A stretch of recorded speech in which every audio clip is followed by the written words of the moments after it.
కుసిర కట్టి ఊళ్ళోకి వచ్చనమ్మా చాలారి పూలు పెట్టి జాతరులు తెచ్చనమ్మా తంగేడు పూలు పెట్టి అంకాణ దూకేనమ్మా ముక్కు ముక్కెర పెట్టి ముల్లోకాల నెలనమ్మా ముందార చూడంగా మున్నూరు కన్నులమ్మా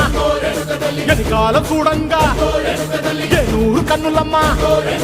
సాధు సిద్ధులంతా సాగిల పడ్డరమ్మా మహారాజు రాజులంతా మొగారిల్లిరమ్మా కోరిక కోరంగా రంగులు పూసినాము ఆశలు తీరంగా ఏసాలు వేసినాము నీకన్నా పెద్ద దిక్కులో కాన ఎక్కడుంది నైవేద్యం ఎట్టంగా మా కాడ ఏమిటుంది మనలన్నీ అలకిచ్చి వరమీయవే తల్లి కన్నా బిడ్డలను కాపాడవే తల్లి